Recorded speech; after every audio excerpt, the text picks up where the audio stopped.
I didn't pack a suitcase. I grabbed a backpack, my car keys, and left my childhood home before dawn.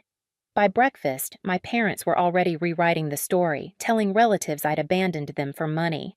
What they never admitted was what happened the night before.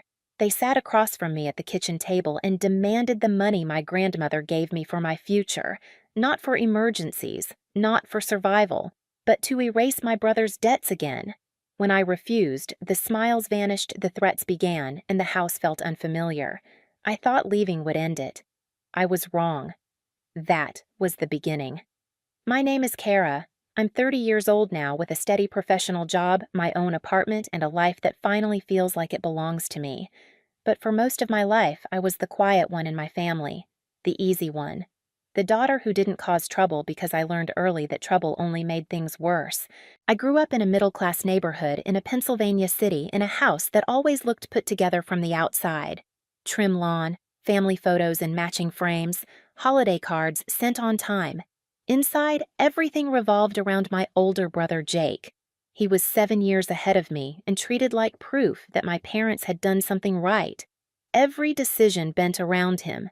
Every mistake softened. Every failure explained away. If Jake tried a new business idea, my parents talked about it like it was destiny. If it collapsed, they blamed the economy. When I worked late, saved carefully, or earned promotions, it was met with a nod and a quick subject change. "You're independent," my mother liked to say. It sounded like praise. It wasn't. The only person who ever truly saw me was my grandmother Eleanor. She lived a few states away in a quiet Massachusetts town, in an old house that always smelled like coffee and baked fruit. When I visited, she listened, really listened. She asked about my work, my plans, the things I didn't say out loud to anyone else. Sitting at her kitchen table felt like exhaling after holding my breath all year. A few months before everything fell apart, she invited me to stay for a weekend. We cooked together, folded laundry side by side, talked late into the evening. On my last morning there, she handed me an envelope. She didn't make a speech. She just said, "This is for your future. You decide how to use it." It was a large amount of money. Enough to change my trajectory. Enough to help me pivot my career in a way I'd been planning quietly for years. I cried, not because of the number, but because someone trusted me that deeply. I went home believing for once that something good could exist without strings attached. I didn't know my parents were already counting it as theirs. The shift happened so fast it almost felt rehearsed. The day after I came home from my grandmother's place, my mom asked if we could talk for a minute. Her voice had that careful sweetness she used when she already knew what she wanted. My dad was already seated at the kitchen table when I walked in. Jake leaned against the counter, scrolling on his phone, not even pretending to be interested. Mom folded her hands. "Your brother's been under a lot of pressure lately." I didn't respond. I'd heard that sentence my entire life. Dad cleared his throat. "The market's been brutal. Some things didn't go the way he expected." Jake finally looked up. "It's temporary," he said, like that explained everything. They started listing numbers then. Debts, payments, bills that were coming due. I noticed how no one asked me how my visit with Grandma went. No one mentioned my plans. My future wasn't part of the conversation at all. Mom leaned forward. "We think the money Grandma gave you could really help right now." I blinked.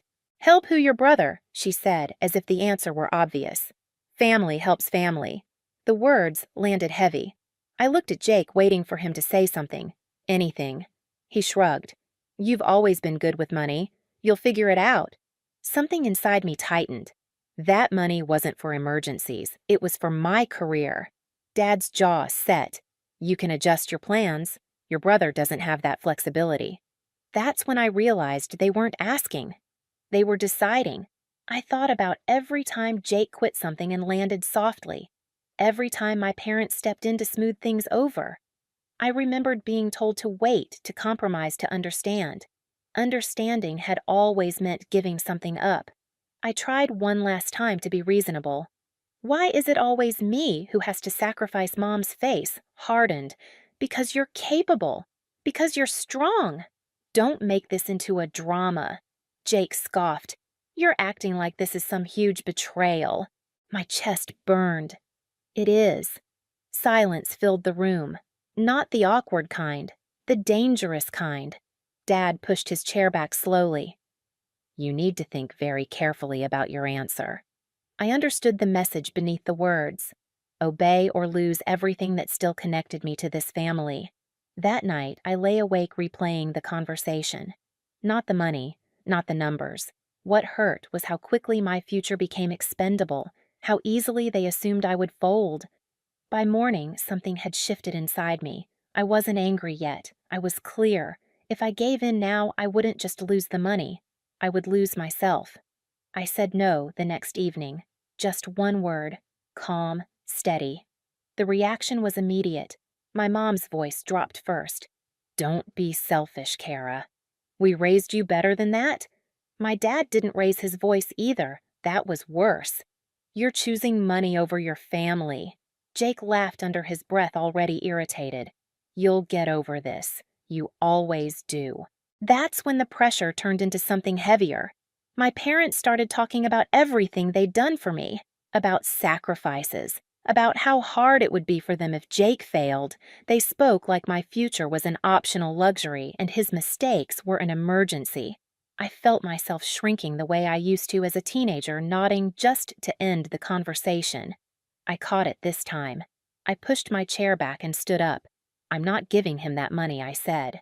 And I'm done explaining myself. The room went cold. Dad stepped closer. If you walk away from this, don't expect us to keep pretending everything's fine. Mom crossed her arms.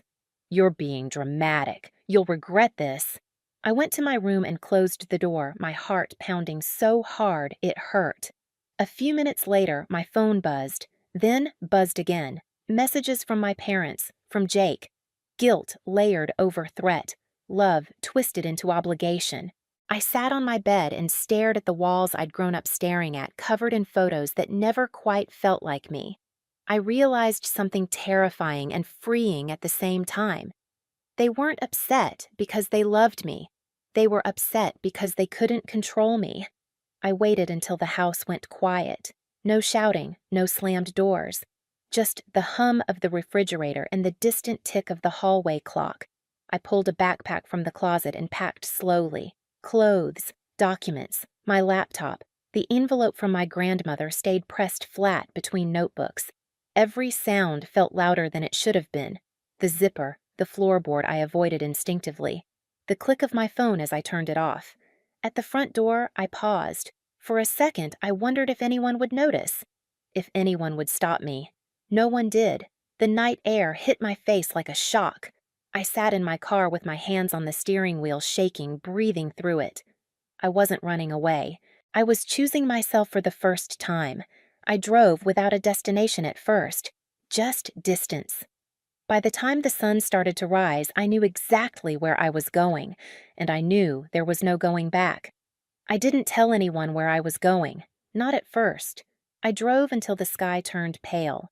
Stopped at a quiet cafe just outside the city and sat there with my hands wrapped around a paper cup of coffee I didn't drink. My phone stayed off.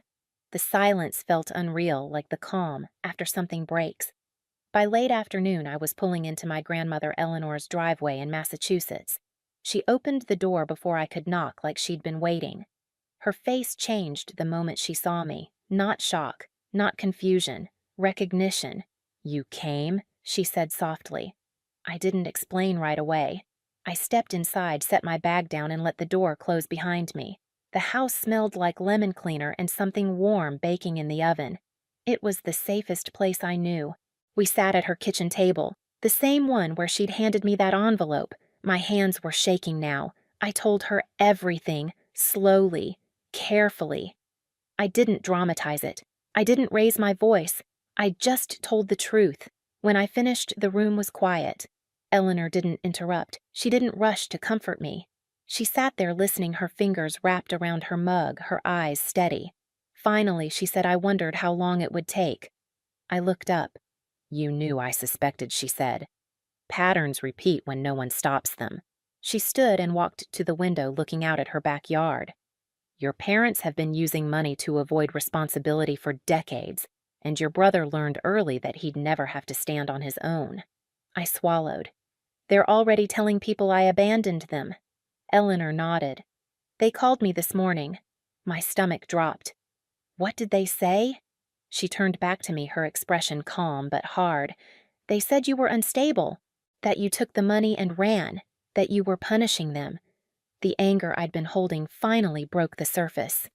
That's not what happened, I know, she said, because if it were you, wouldn't be sitting here looking like you're afraid to breathe. She reached across the table and covered my hand. You did the right thing coming here. I barely slept that night. Not because I was afraid, because I knew something was coming. It came the next afternoon. I was in the living room helping Eleanor sort old mail when the doorbell rang. She didn't jump. She didn't hesitate. She walked to the door like she already knew who it was. My parents stood on the porch. Jake was behind them. My mother's face crumpled the moment she saw me. "Kara," she said, rushing forward. "Thank God. We've been so worried." I stayed where I was. My father stepped in without waiting to be invited. "This has gone far enough," he said, scanning the room like he was inspecting property. "You embarrassed us." Jake didn't look at me. He looked at Eleanor. "We need to talk," he said. "This affects all of us." Eleanor closed the door behind them. The sound echoed. "No," she said. "This affects me." They all turned to her. Mom clasped her hands together. "We didn't mean for things to escalate. You meant for the money," Eleanor said flatly. My father stiffened. "We meant for family support." Eleanor smiled slightly. "You meant control." Jake scoffed. "That's not fair. I'm trying to keep my business afloat. With my money," Eleanor said. Silence. I spoke then, my voice steady. "You told her I stole it." Mom's eyes flashed. "We said you misunderstood." "You said I ran off?" I replied. "That I was irresponsible." Dad waved a hand.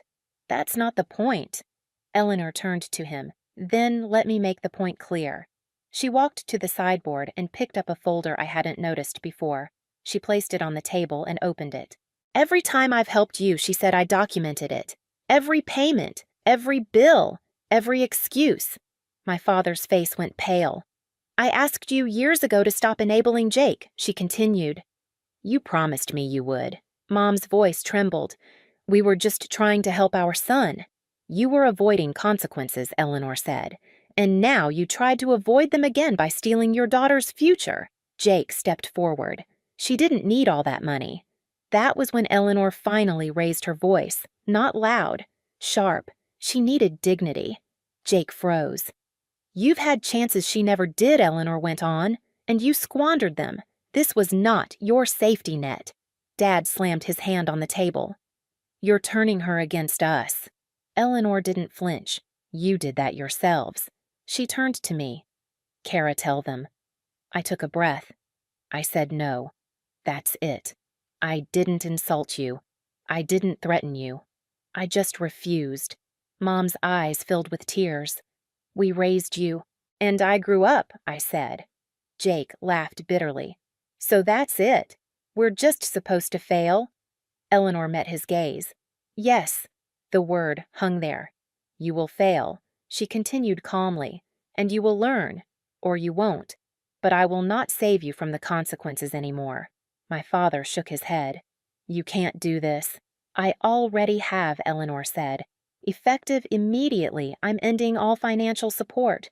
There will be no more payments, no more covering debts." Mom gasped. "You're choosing her over us?" Eleanor looked almost sad. "No, I'm choosing honesty over manipulation." Jake's confidence cracked. "You're ruining everything." Eleanor's voice dropped. "No, I'm refusing to be used." My dad turned to me, eyes hard. "If you walk away now, don't expect to come back." I didn't hesitate. I already walked away. The room went still. Eleanor closed the folder. "This conversation is over." They left without another word. Jake slammed the door on his way out. My mother didn't look back. I stood there shaking the adrenaline finally draining from my body. Eleanor exhaled slowly and placed a hand on my shoulder. "You're safe," she said. That night we sat at the kitchen table again. The same table where everything began. She poured tea. I finally cried. Not because I'd lost my family, because I'd stopped letting them take pieces of me. The next weeks were quiet. The phone calls came, the messages, accusations layered with apologies layered with guilt. I didn't respond. Eleanor handled the rest, and for the first time in my life, the power dynamic had shifted.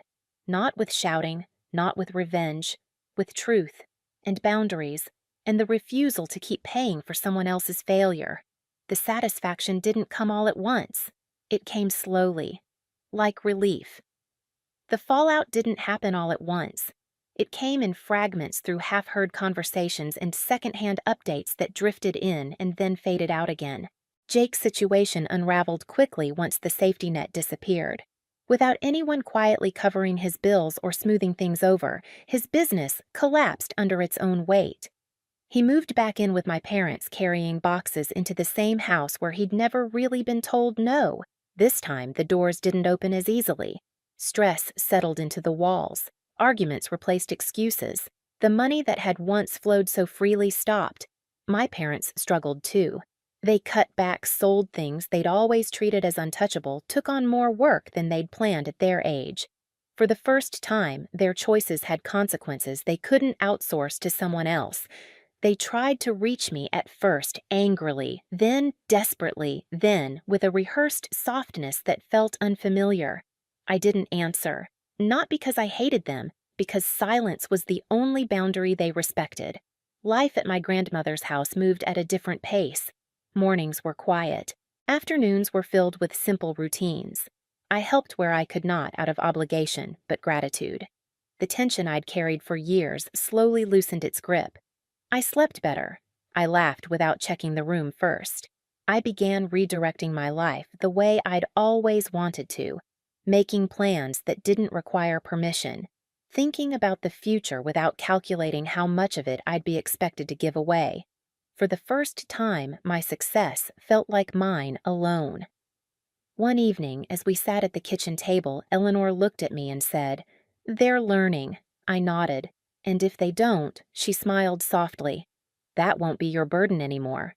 She was right. The victory wasn't loud. There were no apologies that fixed everything. No dramatic reconciliation. Just distance, clarity, and the quiet satisfaction of knowing that choosing myself hadn't destroyed my family. It had simply ended the illusion. And that was enough. I used to believe being a good daughter meant shrinking myself so everyone else could stand taller. I know better now. Setting boundaries didn't make me cruel. It made me free. Walking away wasn't abandonment. It was survival. If you're listening to this and feeling that familiar knot in your chest, the one that tells you you're always expected to give more, hear this: love that demands your future isn't love, and choosing yourself doesn't make you selfish. It makes you honest.